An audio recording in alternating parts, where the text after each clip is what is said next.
From your local election headquarters, this is the debate and the race for Austin mayor on KXAN News. And welcome to the race for Austin mayor. We are live in the KXAN studio with the 5 candidates vying for your vote. I'm Jennifer Sanders. Thank you so much for joining us. And I'm Tom Miller. We're going to focus on the issues important to viewers in Austin, everything from affordability to public safety. First, though, we want to introduce you to the candidates in order of their fundraising totals. Austin Mayor Kirk Watson is the incumbent, serving as mayor since 2023 for the second time. He was also elected to the role in 1997, serving 4 years. In between, Watson served 13 years in the Texas Senate. Carmen Yanez Pulido is the executive director of Go Austin, Vamos Austin, a nonprofit supporting Austin's Eastern Crescent. Doug Greco is a former teacher and the former executive director of Central Texas Interfaith, a nonprofit coalition of religious and labor organizations. Kathy Tovo served as an Austin City Council member from 2011 to 2023 and was the mayor pro tem for 4 of those years. Jeffrey Bowen served in the Air Force for more than 2 decades and owns a small construction company in Austin. Let's go over our format this afternoon because there are 5 candidates. We have some questions that are for all of you, and then we have others that are tailored to individual candidates. Each candidate will have 60 seconds to answer those initial questions. If we feel the need to offer rebuttal, these will be 30 seconds for a response. And if a response needs a clarification, we will extend 15 seconds for that. When time expires, you will hear the sound of the bell. The candidates have not seen the questions ahead of time. We did do a card draw to determine the order of the first set of questions as well as the closing statements. Right now on KXAN.com, our City Hall reporter Grace Reeder is set to provide in-depth analysis to the candidates' responses throughout the debate via KXAN Live. You can find that live stream on our homepage. Now it's time to start the debate, and housing affordability was the #1 question that viewers wrote in to us about. We want to start with that. One viewer writing in, quote, "Austin is unaffordable to many longtime residents who own their homes. We struggle to pay basic bills." A card draw has determined that Ms. Yanez Pulido will get our first question. With that in mind, you focus your campaign a lot on creating affordable housing for people who are in the lowest income levels, who have the greatest need. But what about people of all income levels? We're talking about people like firefighters, teachers, and construction workers who are also struggling to make ends meet. Thank you so much for the question. I think this is an issue that is probably affecting 80% of Austinites, and that it really is the diverse community that I'm looking at when we address this issue. We can talk about the lowest income levels, but I think we really need to put numbers to that. I think most people in Austin are struggling to find a place to rent for less than $1,800 a month, and for many more like $1,100 to $1,400 is more reasonable. If we look at what our teachers and firefighters are actually making, most of these public sector workers are making 5-figure salaries, 30s, 40s, 50s, and 60s when you really look across the board. So it's a myth if we actually talk about middle income housing and we're talking about producing units that are over $600,000. There are plenty of those in the market. If we're looking at apartments that rent for $1,900, $2,000 and up, there are many options there. And I think it's also important to remember that all of the additional development we've seen in the past few years was developed under the existing code, not these recent changes. Ms. Tovo, you were part of crafting Austin's strategic housing blueprint, but the city is behind on many of those goals in that blueprint. How would you get the city back on track, specifically focusing on affordability and making sure that people who live here can stay here and those who want to stay can stay as well? Yeah, thank you. That's a very important plan and sets some goals, not just for the overall numbers, but also the numbers at different economic levels. And so, as has been said, Austin has created more housing over the last couple of years than most other large cities in the nation. So we are doing well on housing production, and that does predate any of the existing changes that the current council has just passed. But we need to be careful and to be really conscious of what so many in our community are facing. As I knock on doors throughout the city, many people who come to the door express that they're concerned they may not be able to stay in their neighborhood, in their home, whether they're renters or property owners. And so we need to continue to look for ways to increase our housing, our affordable housing supply, absolutely. But we need to look at the overall bills that are impacting family budgets. And that ranges from utility bills on down to transportation and childcare costs. And I've been a leader, as a council member, was a leader in pushing back on those utility costs and urging affordable childcare and transportation solutions. Will do so as mayor. Mr. Mayor, we have a question for you. What steps have you taken to make it less expensive to rent or buy a house in Austin since you took over 2 years ago? Well, 22 months ago, almost 2 years ago now, when I came into office, we were stagnant in the city of Austin in terms of being able to make the kinds of changes that we knew we needed to make in order to be able to get more housing stock and get more affordable housing stock. We made affordability the first priority of the city, and we have instituted changes that people didn't think we were ever going to see. We've changed our land development code, which had not had major changes in this area since the mid-1980s. We made changes to the minimum lot size, which hadn't been changed since 1947 and were segregationist era types of things that we needed to change. We made changes with regard to what we can now do with transit, and we changed how the Development Services Department works so that people are able to get their permits easier and build cheaper. In addition to that, we've instituted the Austin Infrastructure Academy so that more people can get into careers that will be family supporting at the same time and be able to afford to stay in Austin.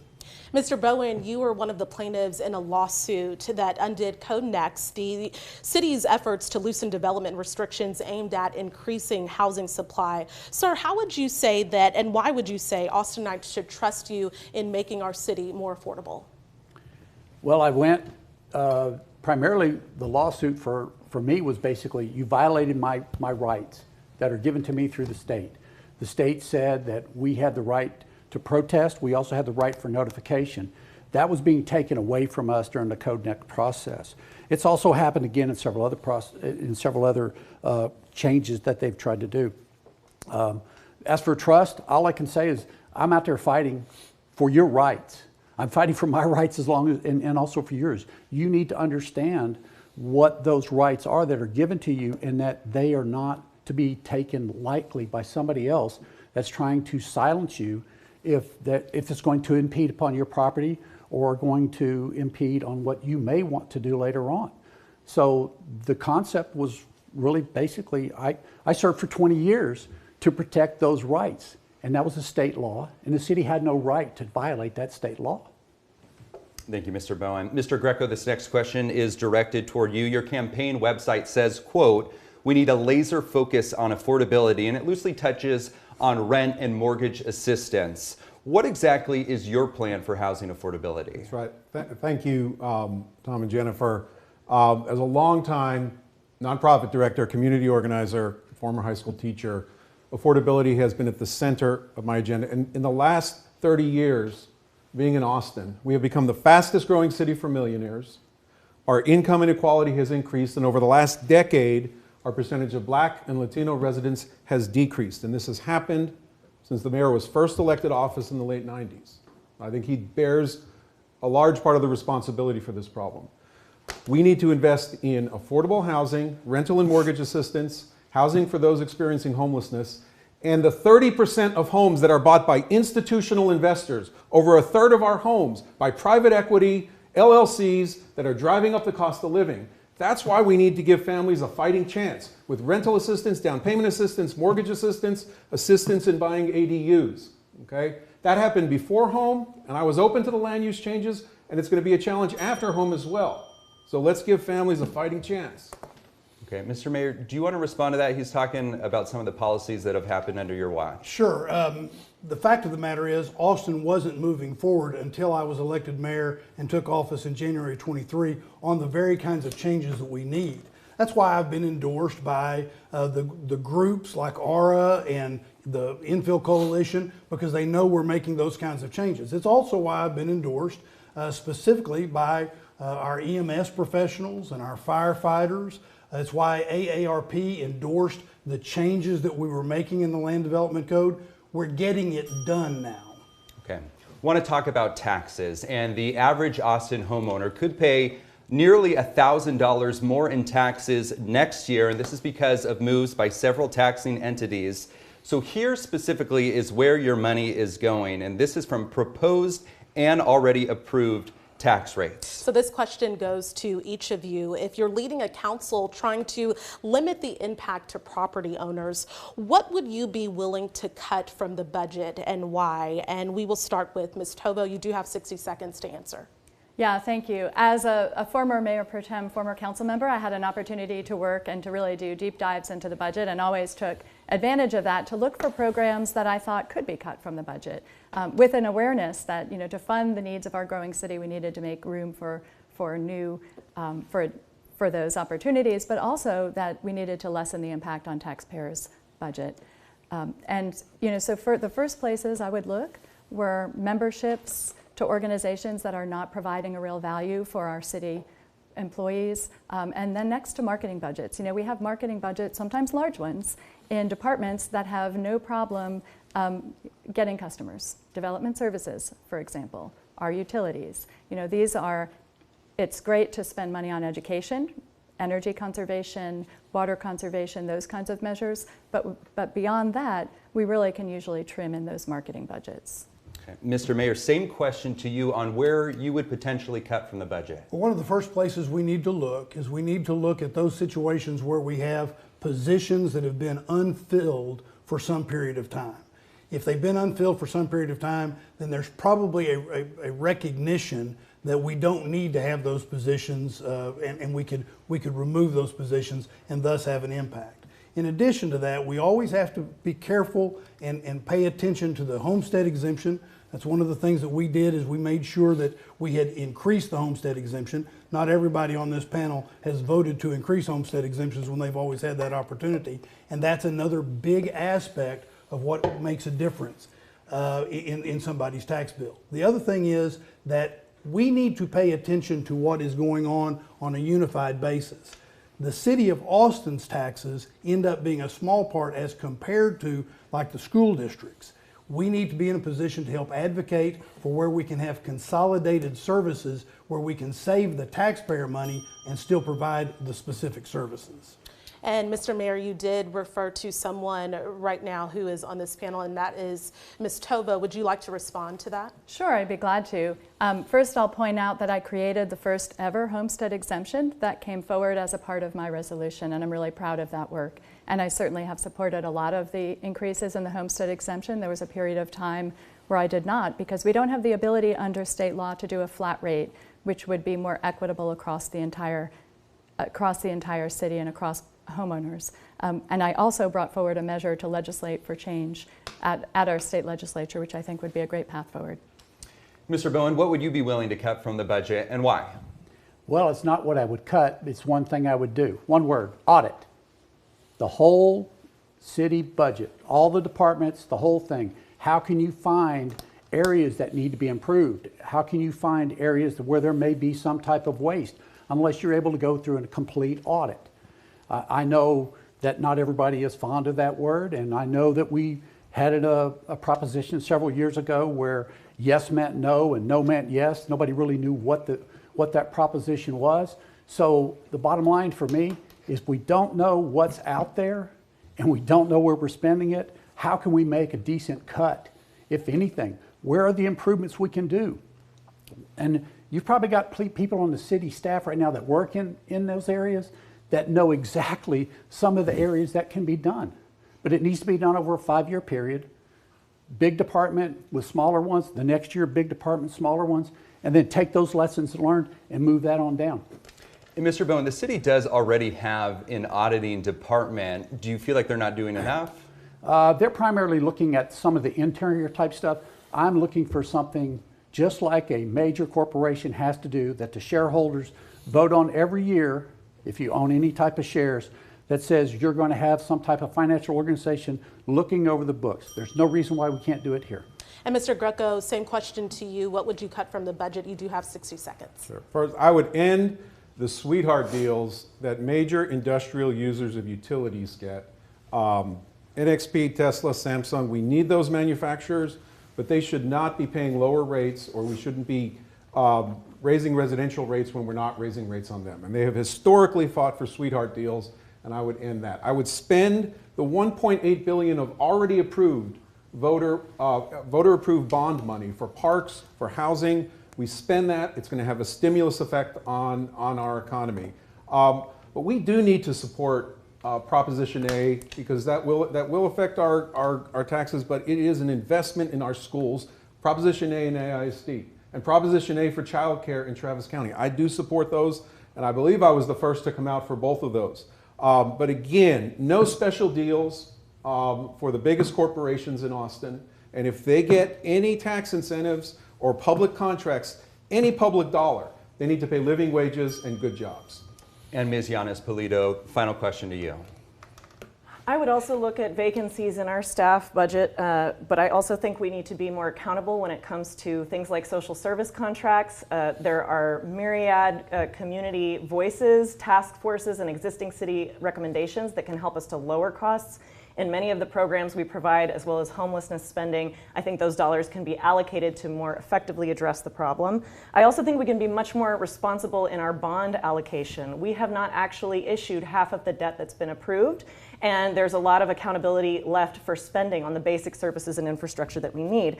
I also would not use housing and zoning policies as the mayor has recently, since they have absolutely no affordability regulations, and they actually can lead to high speculation and higher land values, and this is the part of property taxes that homeowners cannot challenge. I also think that we could be much more transparent about auditing, and I would not move to make the auditor a political appointee, as this mayor has attempted to do against the Open Meetings Act.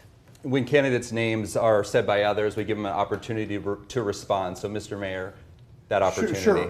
Well, we're back to a fundamental disagreement on what needs to happen in the city so that we're in a position to have more housing.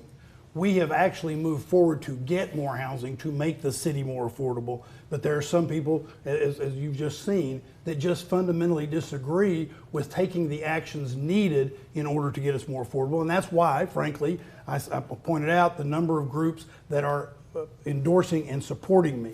They're supporting me because they know we're going to make a difference in that regard, contrary to what you're hearing. And let's turn now to transportation. We know that Austinites want better public transportation because they overwhelmingly voted for Project Connect, including new light rail in 2020, but we still don't have that, and that plan has been significantly scaled back. And so one viewer wrote in this question: with the legal challenges and financial hardships Project Connect is experiencing, how will you ensure that the project moves forward and is able to be built as close to the plan outlined when Prop A was initially passed? This question is for all of you, and you'll have 60 seconds, and we start with Mr. Bowen. Thanks. Actually, I served on the Project Connect Ambassadors Network when this was the 2 years prior to it, and watching this. And as a construction guy, I would look at what they were trying to bring about and going, you can't build this for what you're talking about. All of their consultants, all of their engineering firms, it was just no way.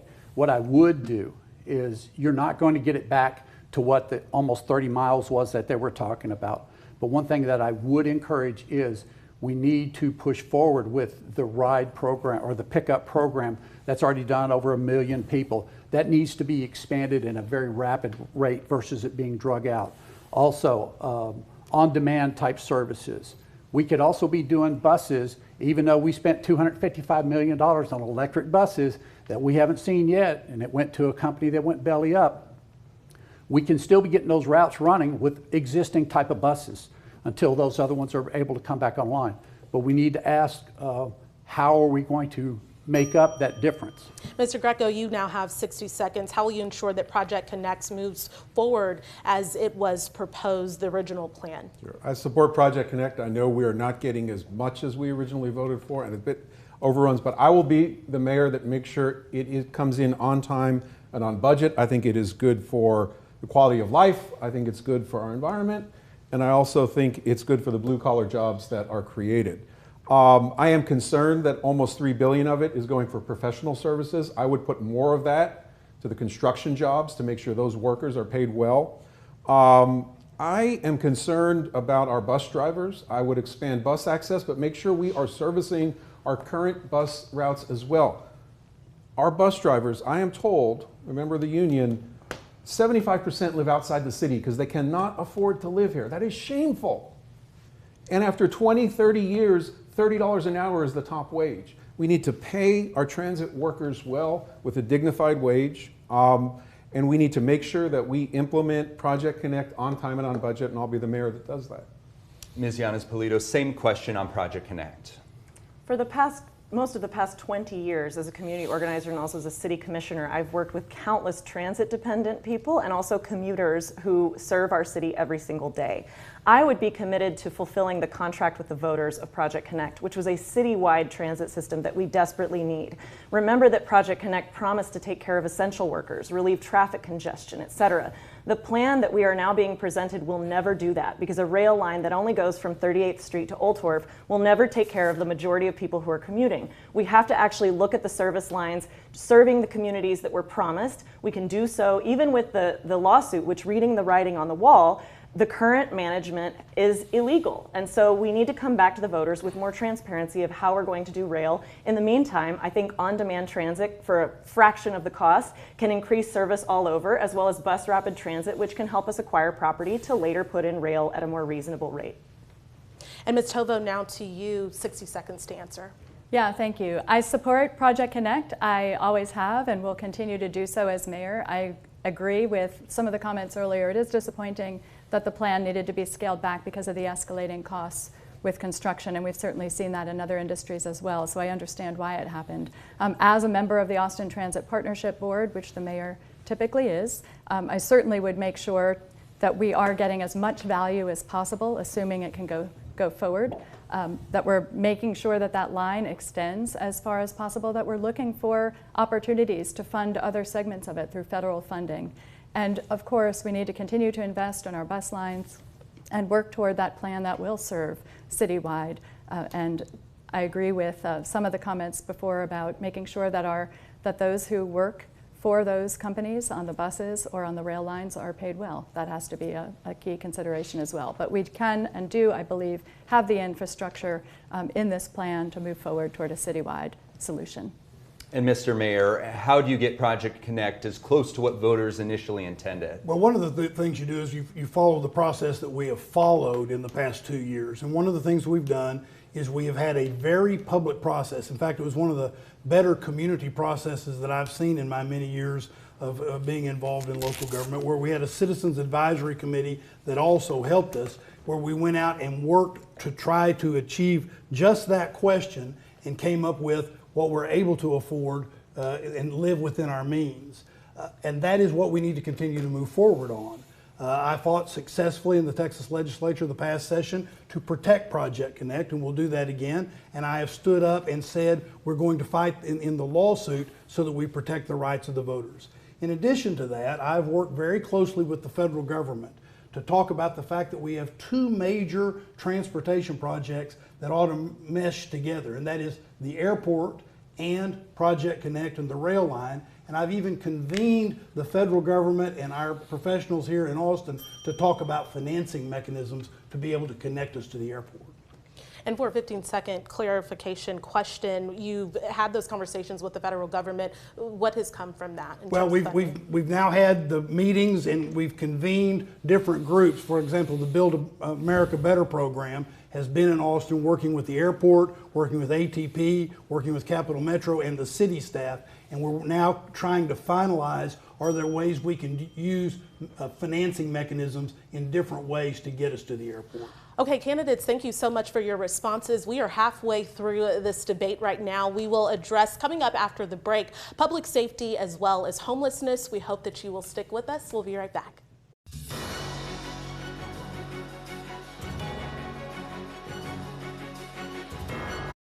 Now back to the debate and the race for Austin mayor on KXAN News. And we are back to the race for Austin mayor. We want to get into public safety. Earlier this week, the new police chief said there are more than 300 sworn officer vacancies still within the police department. And after that, police department has been working without a contract for more than a year. The city council is finally set to vote on one next week. And we have crafted individualized questions for this segment. Mayor Watson, we will start with you. In your 2-year term, the contract came together in the last few months with a lot of extensive negotiations. Once that deal is finally done, how do you propose and how do you promise to our voters that those vacancies will go away? Well, I inherited as you indicated in your question, a badly understaffed police department. And we've been working for that 2 years to try to get us back to where we need to get. One of the things that I really wanted in a contract was a long-term contract that wasn't 3 years and it wasn't 4 years. I wanted a 5-year contract so we could show greater stability as we move forward and as we try to recruit officers and try to retain officers. We were 6th out of 8 of the 8 largest cities in Texas in terms of what we were paying cadets and what we were paying early on officers. This contract will change that, which will create greater incentives for us to be able to attract and retain those officers. This is the first year in 5 years that we've had more officers start than we had leave. And I think that's because morale is up because of what we've been doing to show them that we have their back after years of being told we didn't have their back. So that contract will make a big difference because it will show the stability that we need to have. And Mr. Bowen, your policing public safety policy points entirely to staffing, but if this contract on the table is able to address that, what else would you target in order to keep our city safe? Well, one thing that would be great to target was, actually Tuesday night I talked to an officer as we were leaving a concert and I said, what is your biggest concerns? He didn't know me from Adam. I just said, and he just said, our biggest fear is that we're having too many mental issues. We're having to deal with too many of those type of people. And that was very surprising to me when he said that was their biggest issue when it come right down to it, and having enough staff to be there at the same time to do that. So we really need to beef up those mental aspects of having those mental type officers to be there to help resolve some of those issues if they can, so that we don't end up with somebody being shot without any reason or whatever the case is because they're having an episode. I'd also like to work on trying to relieve that toxic environment that seems to be surrounding within the community and trying to get that community involvement back and understanding where that goes. And just to ask a clarification on that, how would you get more officers able to respond to mental health calls? Well, there again, it may be that we have a short staffing. Where are those areas that we need? Where are most of these incidents happening? Do we need to direct more officers to those areas? Whether it's in the homeless camps, whether it's in downtown. That officer alluded that most of the problems they were having was in his area was the downtown area. Mr. Greco, in past interviews and debates, you have focused heavily on the current mayor's public safety policy, but we're trying to drill down on yours. What specifics are in your plan to ensure that Austin is a safer place to live? Absolutely. We need to pay our officers well, competitive at the top of our peer cities because of the work they do. We need to continue to invest in the type of training, race equity training, community policing, so that our partnership between community and police reflects our values. We need a contract. We need to make sure that we also have enough money for the community investments like homelessness and addressing housing that keep our officers and our community safe. And we need to fully implement the Austin Police Oversight Act. But this mayor is rushing a contract. We should take the time to get it right. He is rushing a contract to get it in before the election, and now in the same leadership style that he brought DPS into our neighborhoods or wants to buy a $106 million property from one of his PAC donors, he is rushing this deal, and folks are now changing their interpretation of the deal. The head of the APA is now saying it doesn't grandfather the G file. And before the rebuttal, sir, can you explain, just delve into how the mayor is rushing the deal? Because it has taken several years to come to fruition. Because it was just announced that we have a deal. And when that was announced, the head of the APA said it grandfathers the G file. Okay? Well, after pressure, now he's saying it doesn't.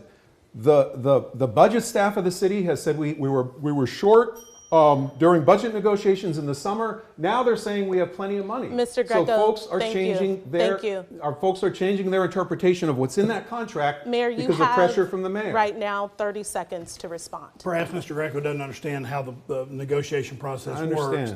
But what's happened is we've had now, it's been laid out. People have had plenty of time, as you've indicated. This has been something we've been negotiating for some period of time.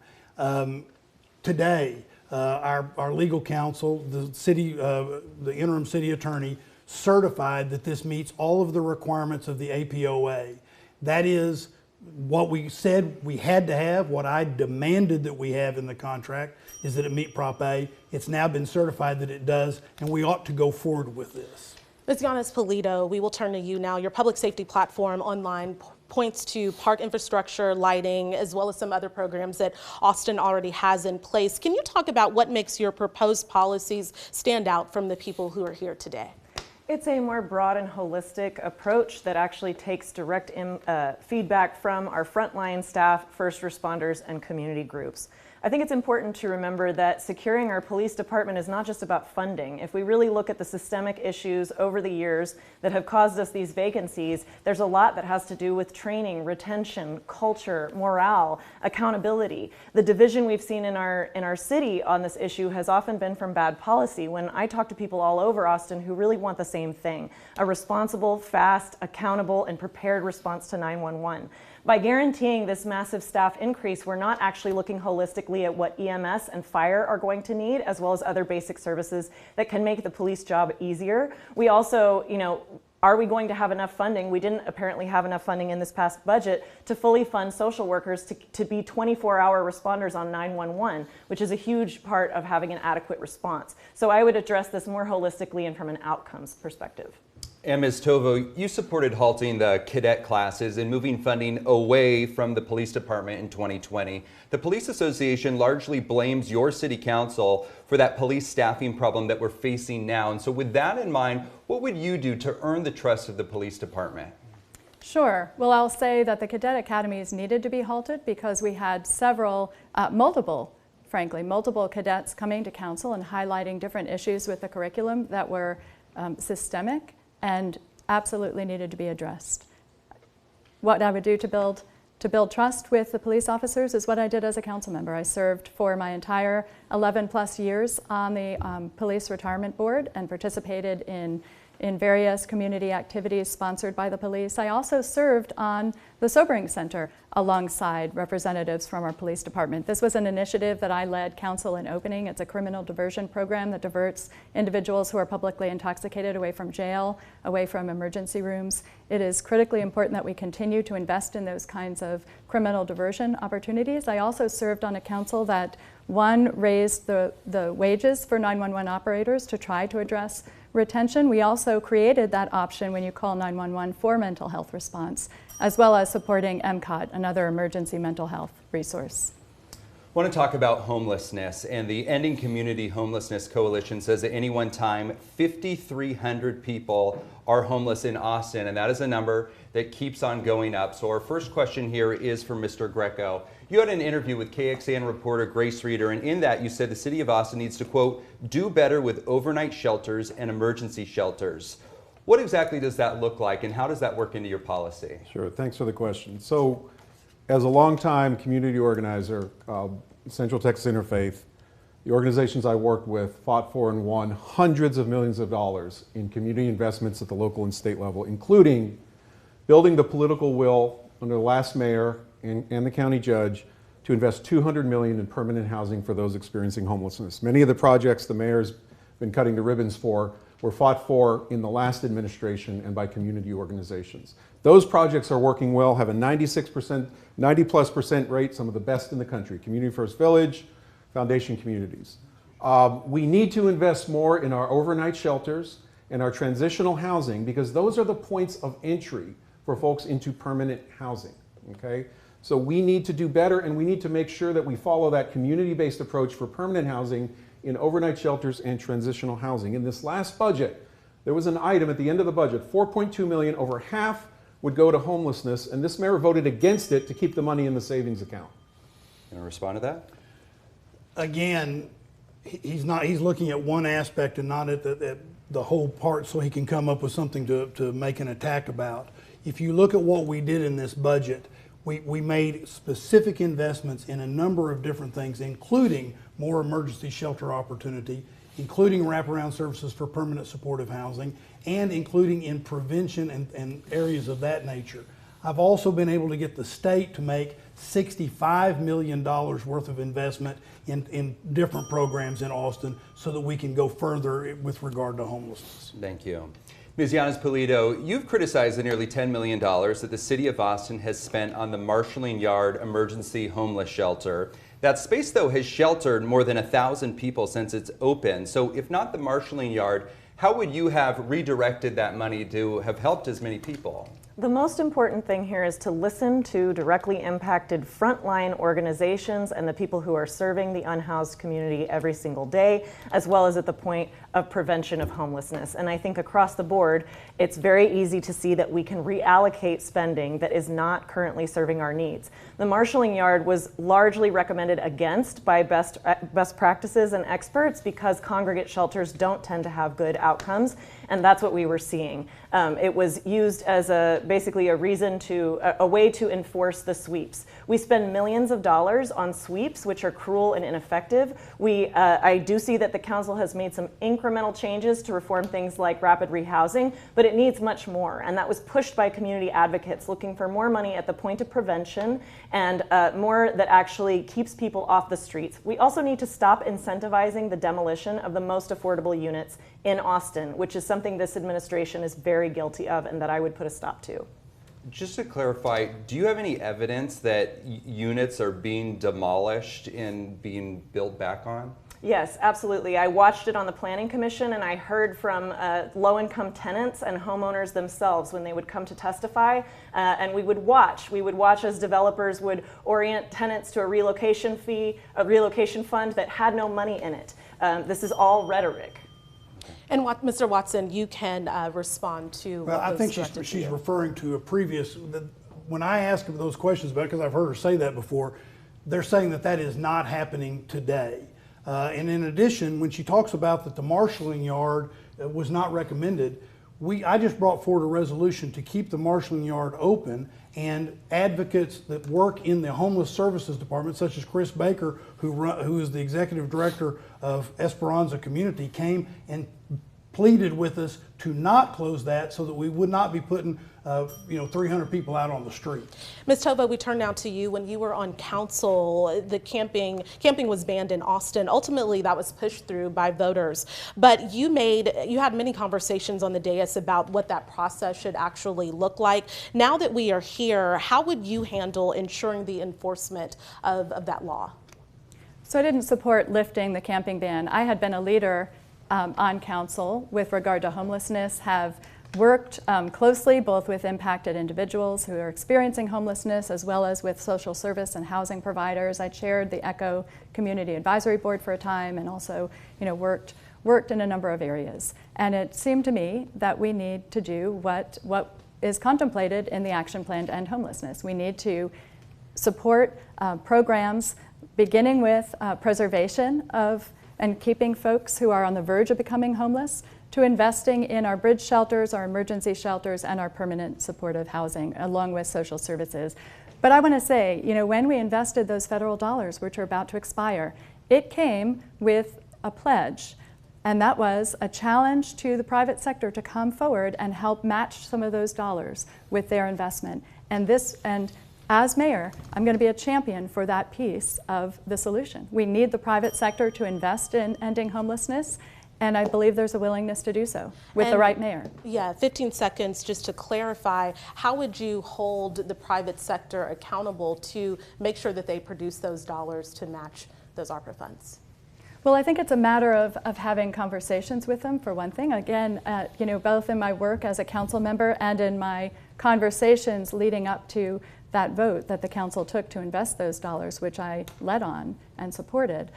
We had some very strong participation from Finding Home ATX and some other private sector partners in going out and fundraising for it. And again, I believe with a mayor who is committed to that work and is a champion of it, we can succeed. Mayor Watson, when you took office 2 years ago, you focused a lot on emergency shelters. How has your strategy evolved over that time? And can you point to whether or not it's been successful? Yeah, when I came into office 2 years ago, I mean, everybody remembers what it was like 2 years ago. We had a broken system. Everywhere you looked, you could tell that we had a broken system. And part of the reason we had a broken system is there had been too much focus on just one aspect of the continuum. What I did when I came in is I said we need to invest in the entire continuum. Prevention, rapid rehousing, emergency shelters, yes. And so one of the problems, and by the way, I'd been mayor about 3 weeks when it was reported to me that the Salvation Army shelter downtown was going to close. What that does is it creates a situation where if you talk about the inhumanity of enforcing a camping ban, you have no place for anyone to go. And as was pointed out, and I agree with Mr. Greco, it's kind of the emergency room, if you will, of your housing strategy. People come into emergency shelters and you get them into the system. So we have to, we're still behind on the number of emergency shelter beds. But by doing that, we've been able to get people into the system, get them off the streets, and get them into services more rapidly, and it's working, but we need to expand it. May I respond to the broken system? You have 15 seconds. We're going to ask both of you. Go ahead, but Ms. Tova first. And you have 30 seconds to respond. Thank you. I would say it is not a broken system, and I really take umbrage at that. It is an under-resourced system. You know, it is, and if you're looking for a plan that really invests across the spectrum, you have nowhere to look other than the action plan to end homelessness, which my council passed. And it does talk about investments that can be made across the spectrum. The key is that we need additional resources, and those need to come from outside the city. We need more partnerships with other public entities. We need that private sector participation, but we have some very solid plans. 30 seconds to respond. I want to be clear that the framing of the question and the responses made it sound as though I am advocating for getting rid of the marshalling yard. I was referring to the planning of it in the first place. A congregate shelter ends up with many of the problems that we're currently seeing. Our homelessness budget is much larger than just what goes into the marshalling yard, and that's the reallocation that I'm talking about. But again, the changes, I can be very specific about multiple apartment complexes that have been upzoned in order to supposedly provide more housing, but all of that housing is far out of reach of the residents being displaced. Mr. Bowen, your website says, quote, the city needs to work with local groups as well as the county and the state to come up with a clear, viable plan for dealing with the homeless. In your mind, what are the keys to that plan? Well, part of the keys is actually, and they recently, the state just funded some money to put another 100 houses out at Esperanza, but we need to look at what's actually working and what's not.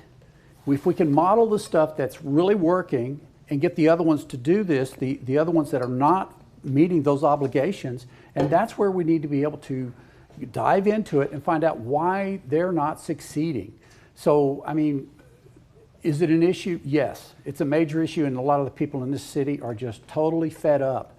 Your 5,300 number, well, that's a different number than what we hear at different times because it's all over the place. We really need some good truth and clarity in understanding what is really working, what is not, and correct the items that are not working, because actually the taxpayers are really kind of tired of seeing this entire runaround, and it's becoming very frustrating for them.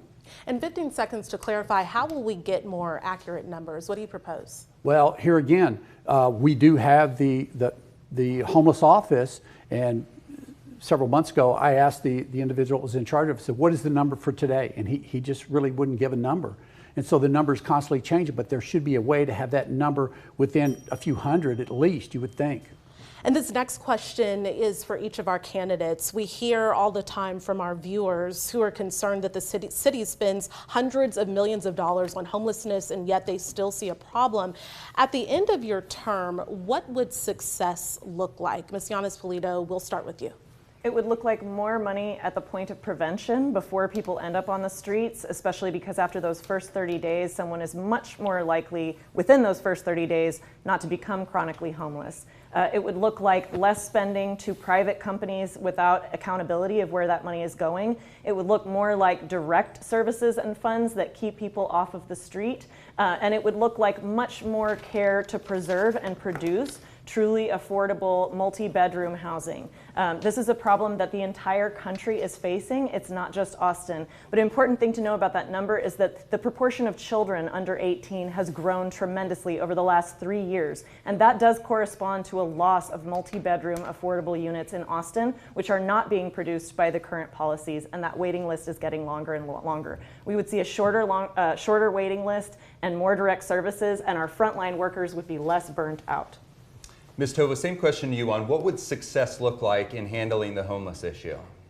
Yeah, success for this community would mean that we have effectively ended homelessness and made it brief, rare, and non-reoccurring, so that when folks are housed, they are able to stay in that housing. Austin's housing providers have a very high success rate of keeping folks in their housing once they are housed, but we have simply lacked the kinds of resources across the spectrum, again, to provide those permanent housing solutions, which is one reason why the diversion of the funding away from the permanent supportive housing to the marshalling yard caused some concerns. Not that we don't need emergency shelter, but this was a very costly solution, a very temporary solution, without a more comprehensive plan. The taxpayers have a right to ask questions. We need to be investing their dollars wisely. We need to make sure that the outcomes are what we anticipated, and we need to move forward with a comprehensive way and in a planned and deliberate way, not responding in a way that's not in accordance with really the other needs of the system. And Mr. Watson. Sure. We would have the continuum built out. And we would, everything from prevention, we would know what our system was set up to do with regard to prevention. One of the reasons we created a standalone strategy office for homelessness was so that we could look at how you build out that continuum, from prevention to emergency shelter to rapid rehousing throughout the process, so that at different points for different people with different needs, you can help them out of homelessness in a faster way. The other part about that we've not talked about is that we need to have, as part of that continuum, a greater focus on brain health, on mental health.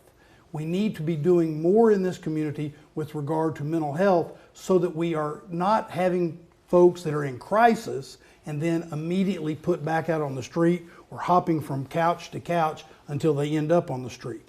That is, in this term, we would need to make sure that that's also built out. Mr. Bowen, what would success against homelessness look like for you? No one living in the green belts. Nobody in there causing environmental issues, having a risk of a fire that could wipe out people that are just totally innocent of this, homeowners, renters, whatever the case is.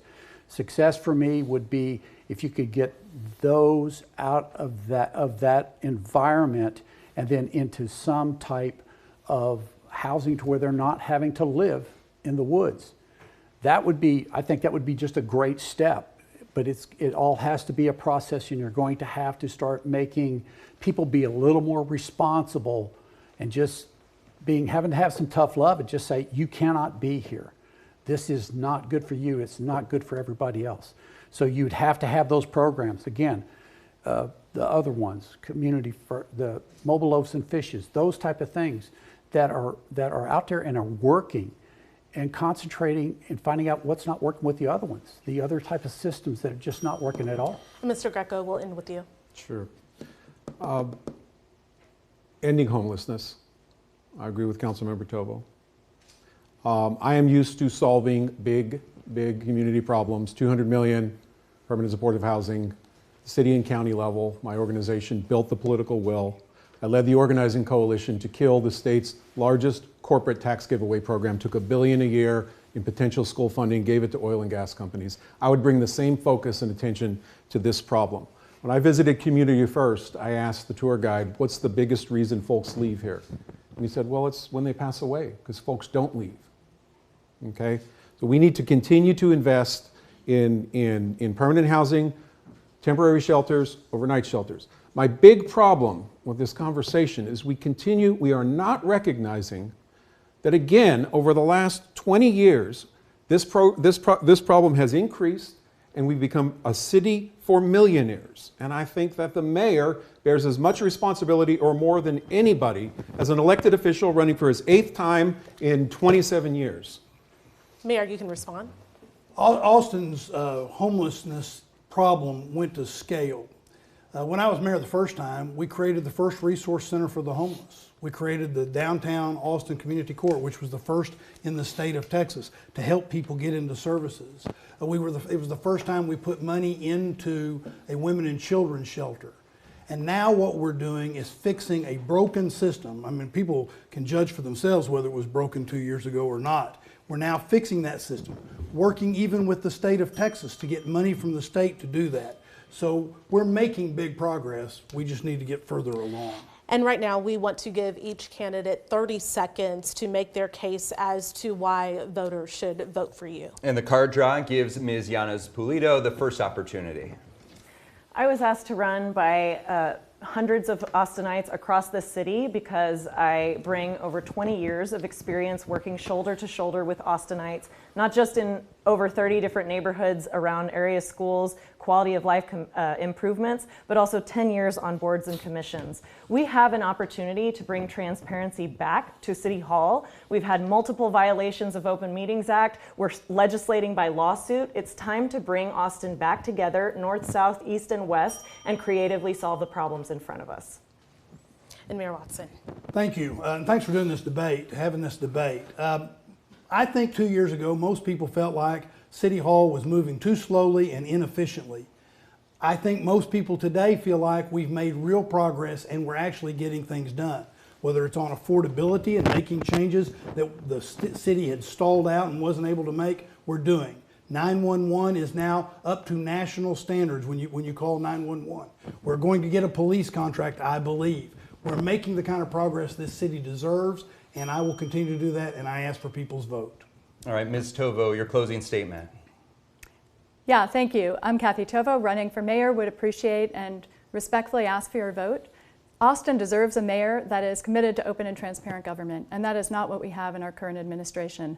Austin deserves a mayor who is going to work with the public on these big challenges that we've talked about here today: public safety, homelessness, climate resiliency. If you take a look at what's happened at City Hall, you see the public has been shut out of those conversations until they went to the courts to get it. So I have a strong track record as Mayor Pro Tem, previous City Council member, of getting things done and done well. Thank you. Mr. Bowen. Yes, thanks for having me here. My name's Jeffrey Bowen, and I would love for you to just go visit my website, jeffreybowenforaustinmayor.com. One of the things that I think that I bring to this is that I'm not a politician, but I am a problem solver. I've been in the construction world for a long time, dealing with all kinds of different items that happen during that type of realm and that business. But also, I like to listen, and I want to hold people accountable, but also be the ear that will work with people to get things done. And Mr. Greco.